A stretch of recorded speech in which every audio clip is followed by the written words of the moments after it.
All right, today I'm going to be making some Rotel pasta. Go ahead and get you some spinach, some Rotel tomatoes, Philadelphia cream cheese, Velveeta cheese, onion powder, garlic powder, salt, pepper, penne pasta, and ground turkey. All right, you want to go ahead and get you some water to get ready to boil it. I add salt to my water. Do not ask me why. Somebody, grandma, it might have been mine, I don't know, told me that adding salt to water makes it boil faster. I got ready to look this up. I actually started looking it up to make sure I was giving y'all the correct information and being very professional and technical. And then I said, you know what? It's been working for me. And I don't even know if it's been working. But I've been doing it ever since. And yeah, ever since. And we're just going to keep going with the flow. All right, so add you some salt to your water. All right, in another pan, I'm going to go ahead and ground some brown turkey. All right. You do not want to ground brown turkey, all right?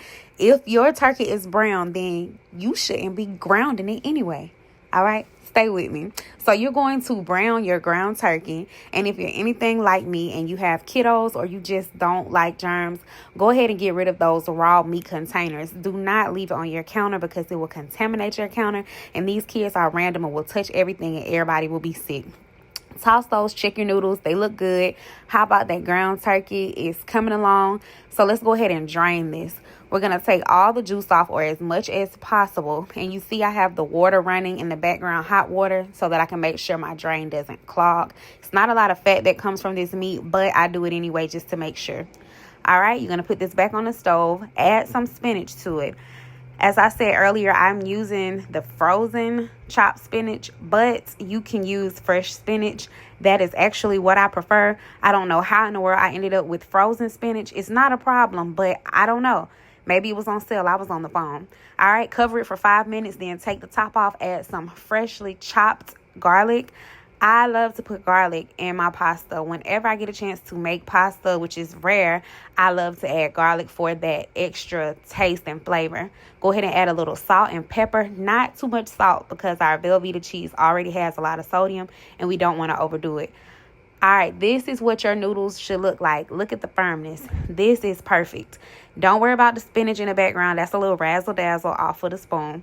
All right, we're going to go ahead and drain these noodles, and then we're going to add cold water to rinse and shock the noodles. Yes, cold water.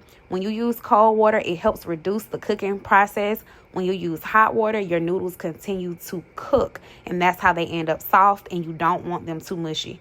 All right, we're going to put this back on the stove, but make sure the stove is off. Add a little salt for taste, and you can add a little olive oil to avoid sticking. All right, over here, this is what the spinach and turkey looks like after it's been sitting on the stove for a few minutes. We're going to go ahead and add our Rotel tomatoes. All right, I prefer to use 3 cans of tomatoes for the consistency it provides versus 2 cans. I've tried 2 cans in the past, and I don't like my meat sauce, or anytime I use Rotel to make, just regular Rotel dip, I don't like my meat sauce or my cheese sauce too thick. So I use extra tomatoes to thin out my meat sauce. So if you want it to be a little thicker, use less tomatoes. Okay, this is what it looks like after it's been simmering for about 10 minutes.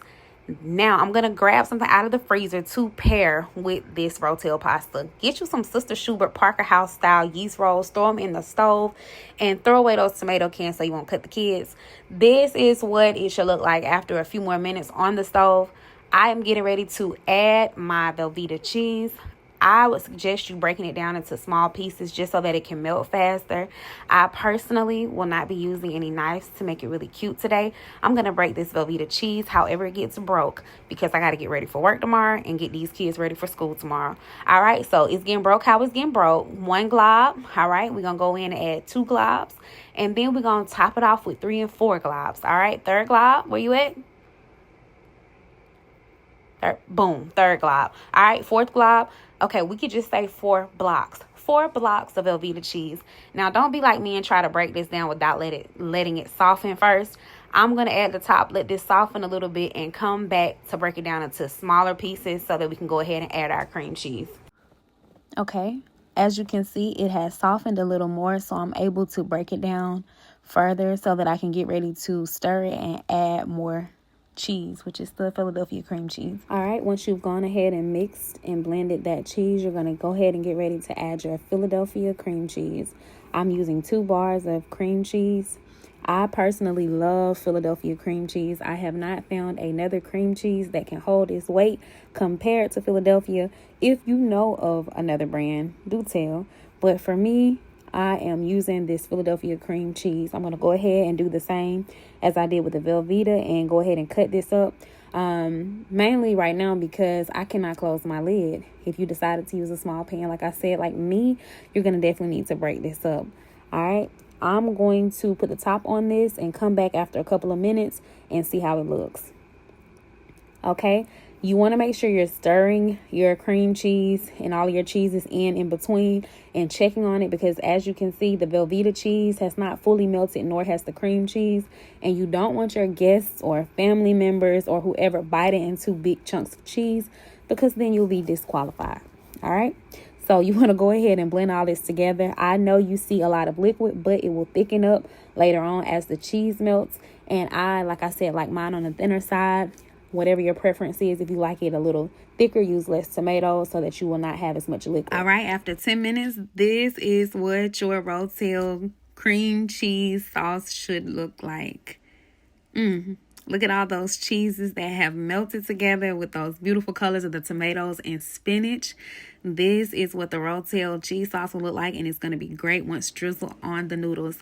Let's go ahead and get those rolls out of the oven because we have to make sure we pair that with the pasta. You want to go ahead and add your meat sauce to your noodles. I go ahead and mix mine together because sometimes I tell my kids to fix their own plate, and if they fix their own plate with this, they are going to load meat sauce on their noodles, and we're on a budget. This has got to stretch. Okay, so you want to go ahead and mix that together, and this is what it should look like. Voila, creme de la creme, bon appetit, legal.